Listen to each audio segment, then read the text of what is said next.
جو قرآن پاک کو اس کی زبان میں سمجھتے ہو، جو احادیث مبارکہ کو اس کی زبان میں سمجھتے ہو. اور پھر قرآن کے سلسلے میں خود قرآن نے کہا ہے یضل بہ کثیرا ویہدی بہ کثیرا، جو قرآن کو منمانے انداز میں یا منمانی تشریح کرنے والوں کے ذریعے نہ سمجھتے ہوں، جو قرآن کی ربانی تشریح کرنے والوں کے ذریعے سمجھتے ہوں، جو قرآن کی اس تشریح کو اس تشریح کے ذریعے سمجھتے ہوں جو تشریح رسول اکرم صلی اللہ علیہ وسلم سے سیکھ کر حضرت عبداللہ ابن عباس نے، حضرت اکرمہ نے اور دوسرے مفسرین نے امت کو دیا، امت کو سکھایا، اور جس کو پھر واسطہ بواسطہ ہم تک ہمارے اساتذہ کے ذریعے اللہ تعالیٰ نے ہم تک پہنچایا اور علماء نے سیکھا، ایسے باصلاحیت افراد. یہ مرکز المعارف المفن کی وہ کتاب ہے کہ جس میں عہد نو کے ہر سوال کا جواب ہے. یہ مرکز المعارف المفن کی وہ کتاب ہے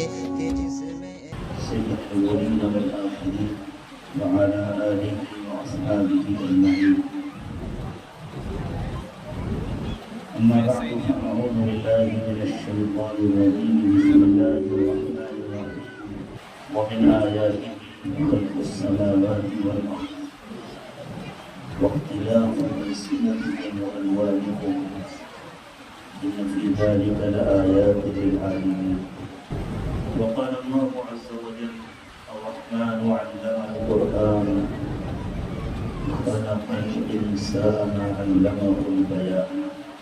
سبحان ربك رب العزة عما يصفون سلام على المرسلين والحمد لله رب العالمين. اللهم صل على سيدنا محمد وعلى آل سيدنا محمد وبارك وسلم. اللهم صل على سيدنا محمد وعلى آل سيدنا محمد وبارك وسلم. رسول اکرم صلی اللہ علیہ وسلم کی بعثت سے پہلے نبوت کی پوری تاریخ میں کبھی زبان کا مسئلہ پیش نہیں آیا، اور اس کی وجہ یہ تھی کہ جو انبیاء کرام علیہ السلام اللہ کی طرف سے مبعوث ہوتے تھے ان کی بعثت پوری دنیا کے لیے اور تمام انسانوں کے لیے ہر زمان و مکان میں نہیں ہوتی، وہ مخصوص علاقوں کے لیے، مخصوص زمانے کے لیے، کسی مخصوص قوم کے لیے بھیجے جاتے تھے، اور جو اس قوم کی زبان ہوتی تھی وہی پیغمبر کی زبان ہوتی تھی. ایسا کبھی نہیں ہوتا تھا کسی قوم نے اللہ تعالیٰ کوئی اجنبی زبان بولنے والا نبی بھیجے. تو اللہ تعالیٰ نے ارشاد فرمایا وَمَا أَرْسَلْنَا مِن رَّسُولٍ إِلَّا بِلِسَانِ قَوْمٍ. قرآن پاک کی آیت بتاتی ہے کہ ہر زمانے میں جو زبان مخاطب قوم کی ہوتی تھی وہی زبان پیغمبر ہے، اور پیغمبر ہر زمانے میں اپنی زبان میں سب سے بڑے ماہر ہوتے، اللہ تعالیٰ کی طرف سے ان کی رہنمائی ہوتی تھی. پیغمبر سے اچھی زبان اس زمانے میں کوئی اور بولنے والا، لکھنے والا نہیں. کوئی شاعر، کوئی خطیب، اس دور کا کوئی مصنف زبان پر ایسی قدرت نہیں رکھتا تھا جیسی قدرت اللہ کے نبی کی. حضور اکرم صلی اللہ علیہ وسلم کی تشریف آوری کے بعد صورتحال ذرا بدلی. اللہ کے نبی صلی اللہ علیہ وسلم کسی ایک قوم کے لیے، کسی ایک علاقے کے لیے، کسی ایک زمانے کے لیے مبعوث نہیں ہوئے. قُلْ يَا أَيُّهَا النَّاسُ إِنِّي رَسُولُ اللَّهِ إِلَيْكُمْ جَمِيعًا. اللہ تعالیٰ نے ارشاد فرمایا کہ نبی صلی اللہ علیہ وسلم آپ لوگوں سے کہہ دیجیے، تمام لوگوں سے، وہ لوگ نہیں جو حضور اکرم صلی اللہ علیہ وسلم کی حیات طیبہ میں دنیا میں موجود ہیں، وہ لوگ نہیں جو حضور کے وصال کے بعد سے اب تک اس دنیا میں آ کر جا چکے، اور وہ سب بھی جو ابھی موجود ہیں اور وہ بھی جو آئندہ بیٹھا ہے، ان تمام لوگوں کو مخاطب بنا کر کہلایا جا رہا ہے انی رسول اللہ الیکم جمیعا. آپ سب سے کہہ دیجیے کہ تم سب کے پاس اللہ کا پیغام لے کر آئے. یقینی بات ہے کہ نبی اکرم صلی اللہ علیہ وسلم دنیا کے تمام انسانوں کی زبان تو بولتے ہیں، اور اللہ تعالیٰ کا قانون یہ ہے کہ نبی اللہ کا پیغام مخاطب کی زبان میں پہنچائے. وما ارسلنا من رسول الا ليطاع به وما ارسلنا من رسول الا بلسان قومه ليبين لهم. یہ جو آخری لفظ ہے یبین لهم بہت اہم ہے کہ مخاطب کی زبان میں پیغمبر اللہ کی بات پہنچاتے تھے تاکہ سننے والوں کو بات پوری سمجھ میں آئے. کسی بھی انسان کو اپنی مادری زبان یا اس زبان میں جس میں اس کی تعلیم و تربیت ہوئی، جس میں اس کا بچپن سے بڑا ہو سیکھا، اس زبان میں وہ جتنا بہتر طریقے پر کسی پیغام کو سمجھ سکتا ہے، پیغام دینے والے کے احساسات کو وہ محسوس کر سکتا ہے، کسی اور زبان میں یہ کام اتنا بہتر نہیں ہو سکتا. اس لیے اللہ نے فرمایا کہ پیغمبر مخاطب کی زبان میں پیغام پہنچاتے تھے لِيُبَيِّنَ لَهُ تاکہ پوری بات مکمل واضح ہو جائے، ہر ایک کے سمجھ میں. حضور اکرم صلی اللہ علیہ وسلم جب دنیا کے تمام انسانوں کے اللہ کی طرف سے مبعوث ہوئے، اس میں یہ بھی تقاضا ہے کہ حضور اکرم صلی اللہ علیہ وسلم کا پیغام دنیا کے تمام انسانوں کے پاس ان کی اس زبان میں پہنچے جس زبان میں وہ بات پورے طور پر سمجھ سکے اور بات ان کے دل میں اتر سکے، ان کے دل تک پہنچنے کا راستہ بنا سکے. اس لیے اب زبان کے سلسلے میں ایک مسئلہ یہ پیدا ہوا کہ چونکہ دنیا کی زبانیں بہت زیادہ دنوں تک ایک حالت میں نہیں رہتی، ان میں تبدیلیاں ہوتی ہیں اور بڑی تبدیلیاں ہوتی ہیں. بسا اوقات اتنی بنیادی اور اساسی تبدیلیاں ہو جاتی ہیں کہ کچھ عرصے کے بعد اسی زبان کو بولنے والوں کے لیے، لکھنے والوں اور پڑھنے والوں کے لیے اسی زبان کے پرانے مصنفین اور ان کے خطباء اور ان کے بلغاء اور ان کے اہل فکر ان کی باتوں کا سمجھنا دشوار ہو. ہر زبان کے ساتھ یہ مسئلہ پیش آیا ہے، وہ انگریزی زبان کے ساتھ یہ مسئلہ. انگریزی زبان کو سمجھنے والے، آج کے لٹریچر کو پڑھنے والے بہت کم ہیں، بہت دشوار ہے ان کے لیے، بہت مسئلہ ہے، وہ ان کے لیے اجنبی زبان بن گئی. ہم اردو والے دیکھیں بہت سادہ زمانہ نہیں گزرا، لیکن غالب کی زبان، اقبال کی زبان، مولانا ابوالکلام آزاد کی زبان ہمارے لیے بہت حد تک اجنبی بن چکی ہے. اور اللہ تعالیٰ نے اپنا دین اتارا حضرت محمد صلی اللہ علیہ وسلم پر قیامت تک. اعلان فرما دیا حجۃ الوداع کے موقع پر الیوم اکملت لکم دینکم واتممت علیکم نعمتی ورضیت لکم الاسلام دینا. اعلان کر دیا گیا اللہ تعالیٰ کی جانب سے ما کان محمد ابا احد من رجالکم ولکن رسول اللہ وخاتم النبیین، کہ محمد صلی اللہ علیہ وسلم اللہ کے رسول ہیں اور خاتم النبیین ہیں. اور آپ نے ان الفاظ میں اس کی مزید وضاحت فرما دی. آپ نے فرمایا انا خاتم النبیین لا نبی بعدی، میں آخری پیغمبر ہوں، میرے بعد کوئی نبی نہیں. اللہ تعالیٰ نے اپنی کتاب کے لیے صاف صاف اعلان فرما دیا انا نحن نزلنا الذکر وانا له لحافظون. ہم نے اس نصیحت کو اتارا ہے، ہم نے اس اہم ترین پیغام کو اتارا ہے، ہم نے اس ہدایت نامے کو اتارا ہے اور ہم ہی اس کی حفاظت کرنے والے ہیں. زبان اگر بدل جائے ترجمے کے ذریعے کتاب باقی نہیں رہتی. وہ کتاب کا ترجمہ ہوتا ہے، کتاب کا مفہوم ہوتا ہے، لیکن اصل کتاب نہیں ہوتی. اصل کتاب تو وہ ہوتی ہے جو اس زبان میں ہو جس زبان میں لکھنے والے نے لکھنا ہے. اصل خطاب وہ ہے جو اس زبان میں ہو جس زبان کا خطاب کرنے والے نے خطاب کیا. اللہ تعالیٰ کی طرف سے اس عظیم ترین مقصد کی تکمیل کے لیے عربی زبان کا انتخاب ہوا، اس لیے کہ کیونکہ میں ایک مدرسے کا تعلیم یافتہ ہوں، اس لیے اس کو کسی عصبیت پر محمول نہ کیا جائے کہ میں مدرسے کی نمائندگی کرتے ہوئے یا چونکہ مجھے عربی زبان سے کسی حد تک تشدد ہے اس لیے میں یہ بات کہہ رہا ہوں. یہ علمی حقیقت ہے، لسانی تاریخ کی اہم ترین حقیقت ہے کہ دنیا میں بقا اور خلود کی جو صلاحیت اللہ تعالیٰ نے عربی زبان کو عطا فرمائی ہے وہ دنیا کی کسی اور زبان میں نہیں. علماء ہیں جس زبان کے واقف ہیں ماہر ہیں، ورنہ برہان الدین صاحب ماشاء اللہ بتا کے خود مصنف ہیں، مقرر ہیں، انگریزی کے شاعر ہیں، اور کتنے انگریزی داں علماء کے استاذ ہیں، انہوں نے انگریزی کو بہت قریب سے پڑھا ہے، پرکھا ہے، سمجھا ہے،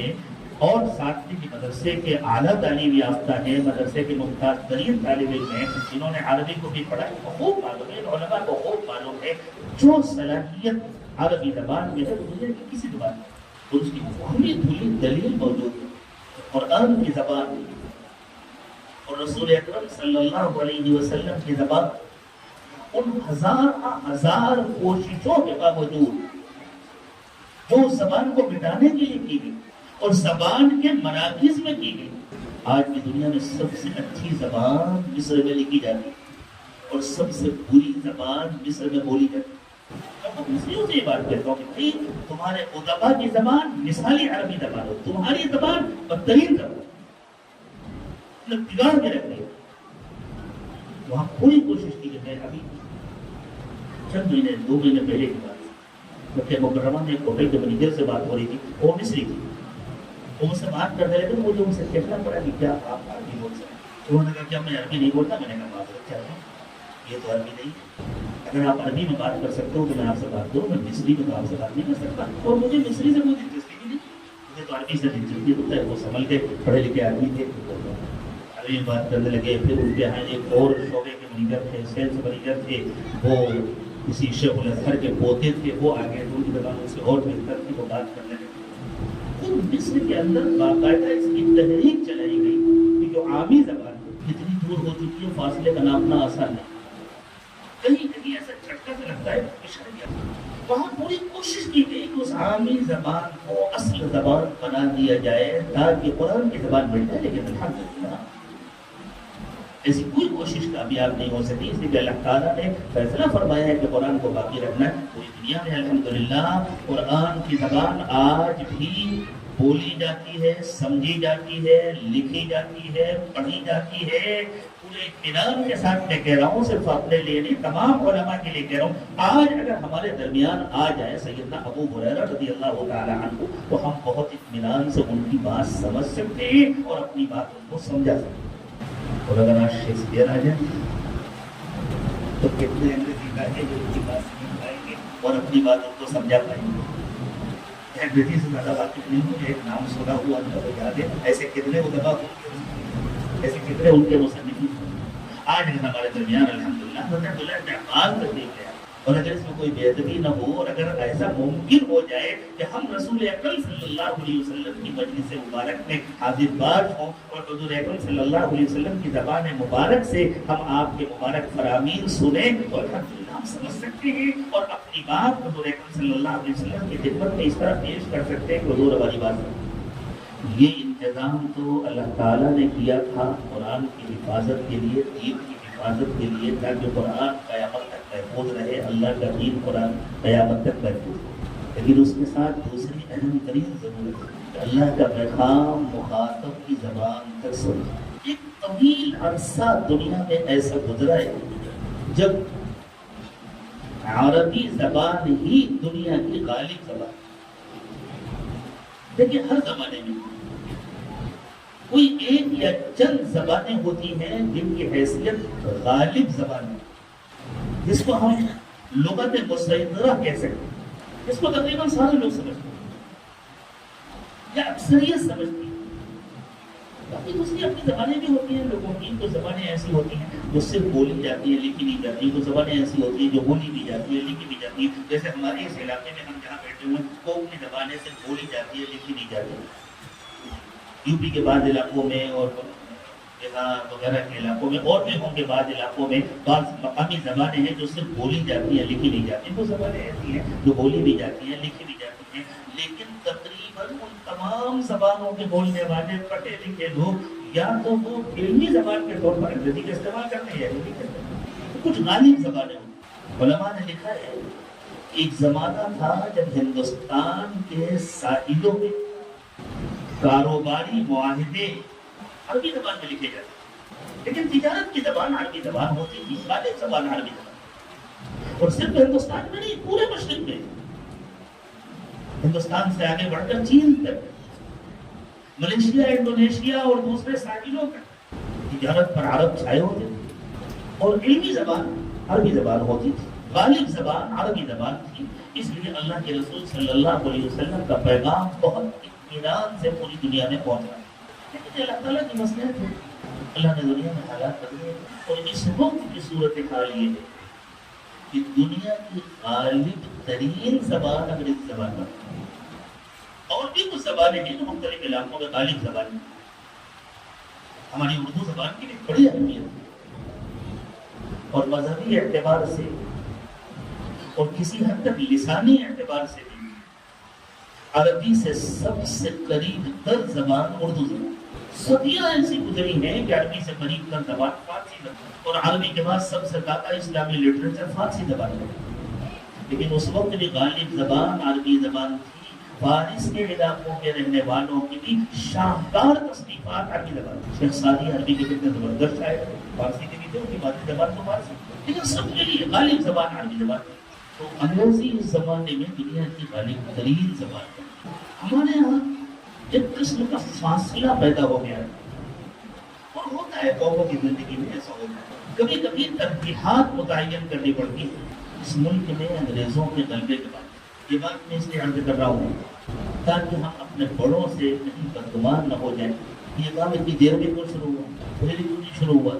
جب ہندوستان میں انگریزوں کا غلبہ ہوا اور عسکری مقاومتیں ناکام ہو گئی، اور اہل اللہ کے قلوب پر یہ منکشف ہو گیا کہ اللہ تعالیٰ اپنے مخصوص بندوں کے دلوں پر بعض باتیں منکشف فرما دے، ان کے لیے بہت سے پردے ہٹا دیے جاتے ہیں، اور وہ اپنی آنکھوں سے اللہ کے فیصلے لکھے ہوئے دیکھ لیتے ہیں، اللہ کی دی ہوئی بصیرت سے وہ دیکھ لیتے ہیں اور سمجھ لیتے ہیں۔ تو جب وہ لوگوں نے یہ دیکھ لیا اور سمجھ لیا کہ ابھی اس قوم کا ہندوستان میں رہنا اور اس کا حکومت کرنا اللہ کے ہاں مقدر ہے، ہم اس کو اقتدار سے بے دخل نہیں کر پائیں گے، تو انگریز صرف طاقت کے ساتھ نہیں آئے، انگریز صرف زمین پر قبضہ کرنے نہیں آئے، انگریز اپنے ساتھ ایک فکر لائے، ایک تہذیب لائے، بلکہ ایک تہذیبی طوفان لے کر آئے۔ یہ طوفان ہر رکاوٹ کو گرا دے، ہر دیوار کو گرا دے، ہر رکاوٹ کو ہٹا دے، ہر خسوکاچات کو اپنے ساتھ بہا لے جائے، اور ہندوستان عیسائی ہندوستان بن جائے، تاکہ ہم یہاں ہمیشہ میں حکومت کر سکیں، یہاں رہنے والوں کی ان کی ہمدردیاں ہم کو حاصل ہو جائیں، ان کا ہمارے ساتھ ایک مذہبی رشتہ قائم ہو جائے۔ یقینی طور پر ان کے سامنے مسلمان، اور ان کو معلوم تھا کہ ہمارے لیے رکاوٹ صرف اسلام ہے، اور ہندوستان کو مکمل فتح کرنے کے لیے اور اپنی تمناؤں کے مطابق ہمیشہ کے لیے فتح کرنے کے لیے انہوں نے اسلام کو نشانہ بنانا چاہا۔ ایسے ایسے اعتراضات، ایسے ایسے اشکالات، ایسی ایسی باتیں، ایسی گستاخیاں، ایسی بے ادبیاں، ایسی بدتمیزیاں کہ اللہ کی بنا مستشرقین کی پوری جماعت نے ایک زبردست لٹریچر تیار کیا اس سے۔ اس وقت ہمارے اکابر کے لیے اہم ترین ترجیح تھی اس ملک میں اسلام کی حفاظت۔ مدارس کا ایک نظام قائم کیا ہے، حکومت تو سرپرستی نہیں کر سکتی تھی، حکومت تو مدارس کے خلاف بغاوت کی سرپرستی کر رہی تھی، حکومت تو الحاد اور بے دینی کی سرپرستی کر رہی تھی۔ اس لیے حکومت کے تعاون کے بغیر خالص عوامی تعاون سے، لوگوں کے چندوں سے چلنے والے مدارس قائم کیے ہمارے بزرگوں نے، تاکہ پہلے نمبر پر اسلام کی حفاظت ہو، دینی تعلیم کی حفاظت ہو، اور اسلام کو خدمتگار ملے۔ حکومت کی سرپرستی ہٹ جانے کے بعد ایک بہت بڑا مسئلہ ہو گیا۔ پہلے جو لوگ عربی اور فارسی پڑھتے تھے ان کو اعلیٰ عہدے ملتے تھے، مناصب ملتے تھے، انتظامی ذمہ داریاں ملتی، تو بہت سارے لوگ عربی اور فارسی پڑھتے تھے دین کی خدمت کے لیے، اور بہت سارے لوگ اس لیے بھی پڑھتے تھے تاکہ وہ دنیا کما سکیں۔ لیکن بہرحال وہ علم ان کے ساتھ ہوتا تھا، اور سارے ایسے نہیں تھے خدا نہ خواستہ جو اس علم کے باغی ہو جائیں۔ جیسے میں الدین صاحب سے کچھ پہلے یہ عرض کر رہا تھا کہ اگر کسی شخص نے اپنے کپڑوں میں عطر لگایا ہوا ہے اور وہ کسی مجلس میں گیا ہے صرف کسی ملک سے ملاقات کرنے کے لیے، چند منٹ بات کرنے کے لیے، تو وہ باہر رہے گا، اتنی دیر مجلس کو لگے گی، اسی طرح جس نے علم دین حاصل کیا ہے وہ دنیا کے کسی بھی شعبے میں جائے گا. جیسے مولانا بتا رہے تھے کہ ہمارے یہاں کے فارغین بہت سارے ہیں جو مختلف شعبوں میں، تو بظاہر کوئی دینی شعبے نہیں ہیں، جو دینی خدمت کے شعبے نہیں، وہاں کام کرنا، اور الحمدللہ وہاں ان کی بڑی اچھی کارکردگی ہے. ساتھ میں وہاں انہوں نے کام کرنے والوں کو نمازی بنا لیا، ساتھ میں کام کرنے والوں کو قرآن پاک پڑھانا شروع کر دیا، ان کا دینی ذہن بنانا شروع کر دیا. عالم جہاں بھی جاتا ہے اپنا کام کرتا ہے. لیکن جب حکومت کی سرپرستی ختم ہو گئی، اب تو وہ سیکھنا تھا ملازمتیں حاصل کرنے کے لیے اور اپنی روزی روٹی کمانے کے لیے، وہ سیکھنا تھا جو سکھایا ہی اسی لیے جا رہا تھا تاکہ اسلام کی بہتری کی جائے.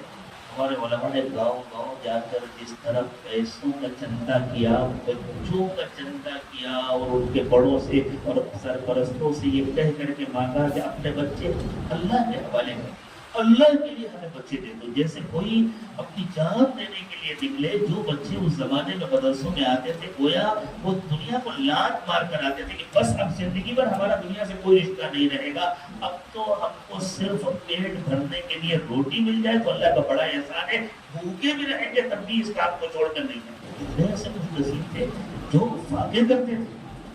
اور انہی گمنام افراد کی قربانیوں کا نتیجہ ہے.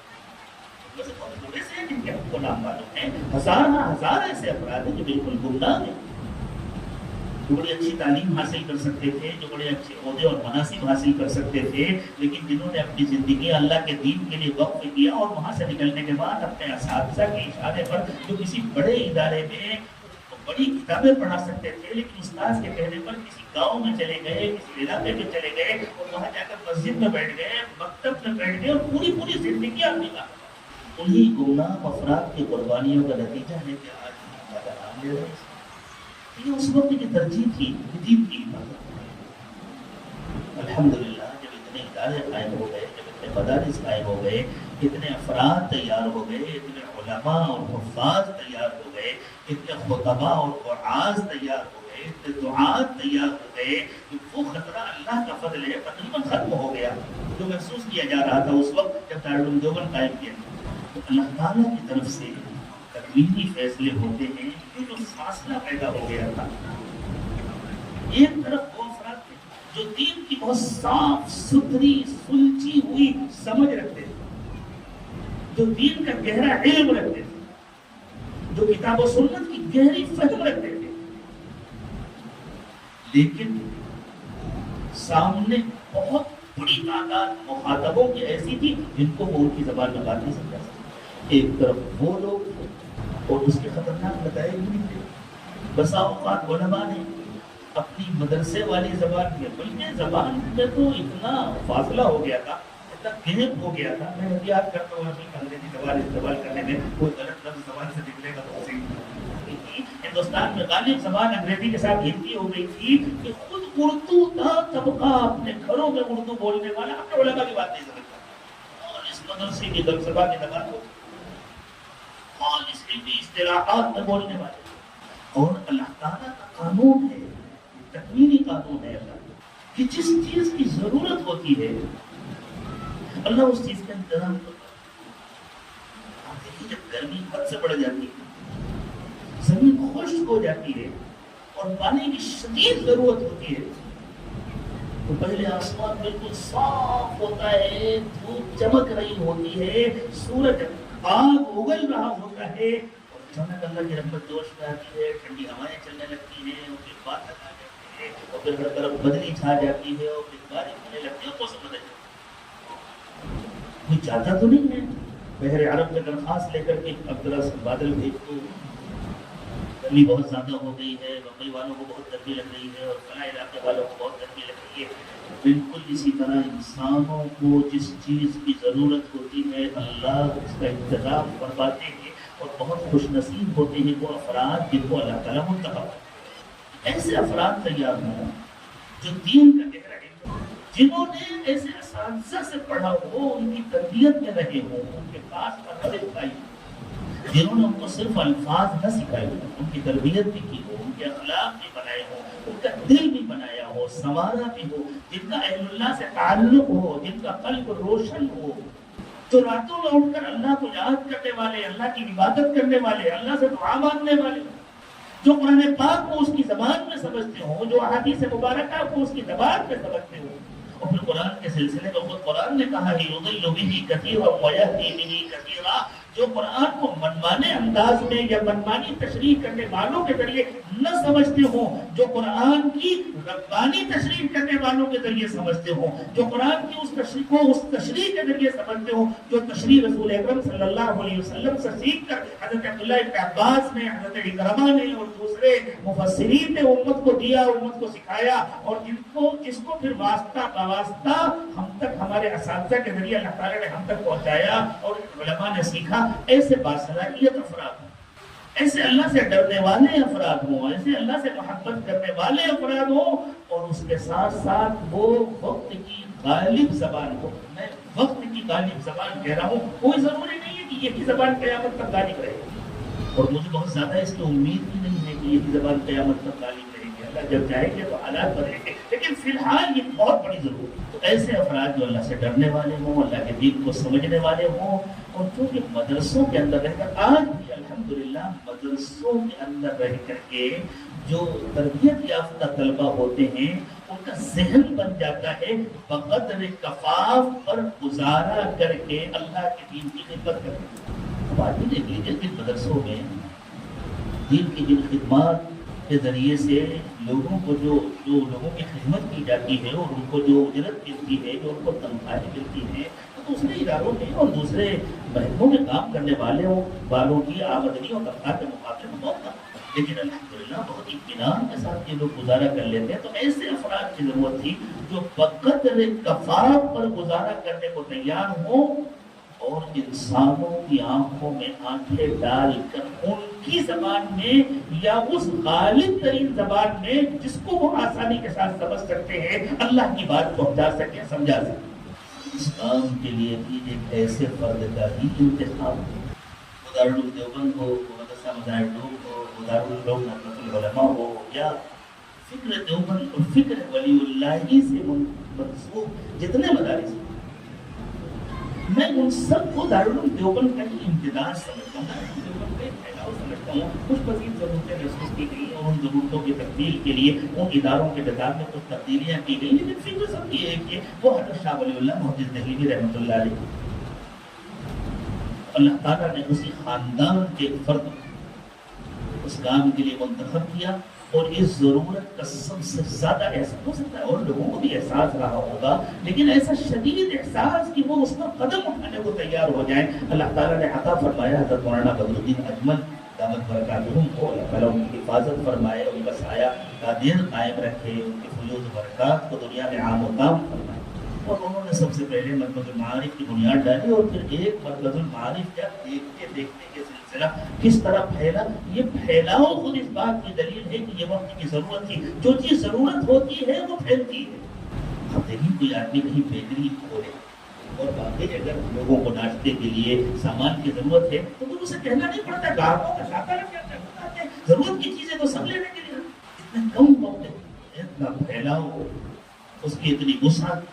اتنی پذیرائی اور اتنی افادیت الحمدللہ نظر آ رہی ہے. اور صرف ہندوستان میں نہیں، مختلف ملکوں جہاں جہاں مسلمان آباد ہیں اور جہاں جہاں ہندوستان سے نسبت رکھنے والے مسلمان آباد ہیں، اس اخیر زمانے میں اللہ تعالیٰ نے دین کی مرکزیت ہندوستان کو عطا فرمائی ہے. کسی قوم کو مرکزیت ملنے کے کیا معنی ہے؟ لیکن میں اجمالاً یہ بات کرتے کر رہا ہوں کہ اس اخیر دور میں خاص طور سے حضرت امام ربانی مجدد الفسانی رحمۃ اللہ علیہ کے بعد اللہ تعالیٰ نے دینی خدمات کے سلسلے میں ہندوستان کو مرکزیت عطا فرمائی ہے. آپ دیکھ لیں کہیں بھی،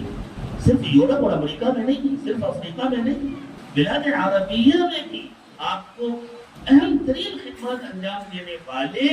یا تو ہندوستانی افراد ملیں گے یا ان سے وابستہ افراد ملیں گے، ان سے جڑے ہوئے افراد. جہاں جائیں گے بندوں اور بندیوں کو اللہ سے جوڑیں گے،